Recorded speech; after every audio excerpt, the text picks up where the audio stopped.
Hello दोस्तों, कैसे हो आप सभी। आपका स्वागत है आपके अपने चैनल केमिस्ट्री वाला में। तो कुछ टॉपिक है वो हमारा द्रव्यमान क्या होता है, द्रव्यमान को समझेंगे, आयतन को समझेंगे, घनत्व को समझेंगे, बल को समझेंगे और आवेश को समझेंगे। ये कुछ हमारे 5 टॉपिक हैं, इनको समझते हैं। सबसे जो पहला टॉपिक है द्रव्यमान क्या होता है। हमने सबसे पहले पढ़ाया था पदार्थ क्या होता है, जिसके अंदर द्रव्यमान होता है वह आयतन घेरती है, उसको क्या कहते हैं, पदार्थ कहते हैं। बात आती है द्रव्यमान क्या होता है। जैसे आप वजन की बात करो, जितना मेरे अंदर वजन है, जितना मेरे अंदर क्या है वजन, तो उसको कहते हैं द्रव्यमान। जैसे आप अपना वजन को तौलिएगा, जो आपके अंदर वजन है उस वजन को क्या कहते हैं, द्रव्यमान।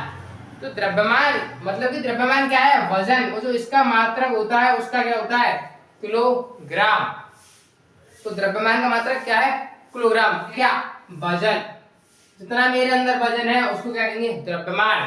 और आयतन की बात की जाए तो आयतन क्या होता है, जितना आप स्थान घेरते हो, जहां आप बैठे हो या खड़े हो, कुछ आप स्थान घेर रहे हो, जितना आप स्थान घेर रहे हो उसको कहते हैं आयतन। उसको क्या कहते हैं, आयतन।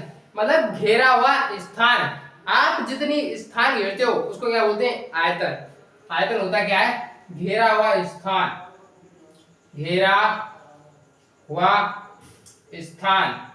तो आप जितनी जगह घेरते हो, घेरा हुआ स्थान को क्या बोलते हैं, आयतन। जो अगला टॉपिक है वो है हमारा घनत्व। क्या होता है, घनत्व। आपने घनत्व का फॉर्मूला पढ़ा होगा कि घनत्व बराबर होता है द्रव्यमान बट्टे आयतन। ये आइए आप कोई कहता है कि द्रव्यमान और आयतन के अनुपात को घनत्व कहते हैं, तो इससे हमारे कुछ भी समझ में नहीं आता है। तो हम बताते हैं घनत्व होता क्या है। एकांक आयतन, यदि हम आयतन को कर दें एकांक, क्या कर दें, एकांक का मतलब एक, आयतन को कर दें एकांक, एकांक जो आयतन होगा उसका द्रव्यमान घनत्व कहलाता है। एकांक आयतन का द्रव्यमान, एकांक आयतन का द्रव्यमान क्या कह रहा है, घनत्व। ध्यान से देखिएगा ये क्या लिखा हुआ है, एकांक आयतन का द्रव्यमान क्या हो रहा है, घनत्व। इसका मतलब द्रव्यमान क्या है, ये द्रव्यमान को ही क्या कह रहा हूं मैं, घनत्व। द्रव्यमान ही घनत्व है, द्रव्यमान ही क्या है, घनत्व। पर लेकिन कुछ कंडीशन है, जब आयतन को कर दें फिक्स, फिक्स का मतलब एक, का मतलब एकांक, आयतन को यदि एकांक कर दें तब तो द्रव्यमान की बात करेंगे तो वो घनत्व होगा। अगला टॉपिक है हमारा बल। तो घनत्व आपसे समझ आएगा, एकांक आयतन का द्रव्यमान घनत्व होता है। अब अगला टॉपिक हमारा बल क्या है। जैसे देखो, आप किसी वस्तु पर धक्का लगाते हो, किसी वस्तु को खींचते हो, किसी वस्तु पर धक्का लगाना, क्या, धक्का लगाना। जैसे मैंने इस मार्ग पर के धक्का लगाया, मतलब ऐसे करके धक्का लगा रहा हूं तो ये आगे बढ़ रहा है, तो ये क्या है, बल। ये क्या है, बल। तो बल क्या है, किसी वस्तु पर धक्का या खिंचाव को ही क्या कह रहे हैं, बल कहते हैं। तो आपने उसका फॉर्मूला ही पढ़ा होगा, F इक्वल क्या होता है, ma। बल का ये फॉर्मूला होता है मास एक्सीलरेशन, मतलब कि द्रव्यमान और त्वरण के गुणनफल को क्या कह रहे हैं, बल। तो ये होता है बल। अगला टॉपिक है वो है हमारा आवेश। आवेश को थोड़ा ध्यान से समझते हैं, आवेश बहुत इंपॉर्टेंट टॉपिक है। आवेश क्या होता है, आवेश पदार्थ का वह गुण है जिसके कारण या तो कोई वस्तु पास आती है या कोई वस्तु दूर जाती है। किसी पदार्थ के अंदर का गुण है जिसके कारण या तो कोई वस्तु पास आती है या दूर जाती है,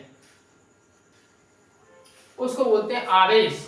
जिसके कारण या तो कोई वस्तु पास आती है या कोई वस्तु दूर जाती है उसको बोलते हैं आवेश। तो सब पास कब आती है, दूर कब जाती है, इसको समझते हैं। आवेश दो प्रकार का होता है, एक को बोलते हैं पॉजिटिव, एक को बोलते हैं नेगेटिव। एक को बोलते हैं धनावेश, इसको बोलते हैं धनावेश, और इसको बोलते हैं ऋणावेश। ध्यान से समझिएगा, यदि धनावेश और ऋणावेश होगा तो एक ये दोनों पास आएंगे। यदि इस पर पॉजिटिव चार्ज हो और इस पर नेगेटिव हो तो ये पास आएंगे। यदि इस पर नेगेटिव हो और इस पर पॉजिटिव हो तो भी क्या होंगी, ये पास आएंगी। मतलब इसका ये है, तो विपरीत आवेश होते हैं। क्या कहा मैंने, मेरे पास पॉजिटिव और सामने वाला नेगेटिव है तो हम दोनों क्या होंगे, पास आएंगे। मतलब विपरीत चार्ज, अपोजिट चार्ज होंगे तो पास आते हैं। विपरीत आवेश क्या कहा मैंने, विपरीत आवेश पास आते हैं। विपरीत जो चार्ज होता है वो पास आता है, और जो अब सेम चार्ज होते हैं, जैसे इस पर भी माइनस और इस पर भी माइनस है, तो ये कैसे दूर जाएंगे, और इस पर भी प्लस है, इस पर भी प्लस और इस पर भी प्लस है, तो ये दोनों दूर जाएंगे। तो सेम चार्ज होता है, जैसे प्लस और प्लस को आपस में संपर्क में लाए तो ये दूर भागेंगे, माइनस माइनस को लाए तो ये दूर भागेंगे। तो आपके समझ में होगा द्रव्यमान क्या है, वजन, जितना आपके अंदर वजन है उसे द्रव्यमान कहेंगे। और आयतन, घेरा हुआ स्थान, घनत्व, द्रव्यमान बटे आयतन, तो ये तो हुआ फॉर्मूला। एकांक आयतन का द्रव्यमान घनत्व कहलाता है बल। किसी वस्तु पर धक्का या खिंचाव को क्या कहते हैं, बल। आवेश, आवेश क्या होता है, पदार्थ का भाग और जिसके कारण या तो वो वस्तु पास आती है वो वस्तु दूर जाती है, उसको आवेश कहते हैं। यदि विपरीत आवेश होगा तो पास आएंगी, यदि सेम होगा तो दूर जाएंगी। दोस्तों यदि आपके समझ में आया हो एंड वीडियो आपको अच्छी लगी हो तो वीडियो को लाइक एंड चैनल को सब्सक्राइब करना ना भूलना।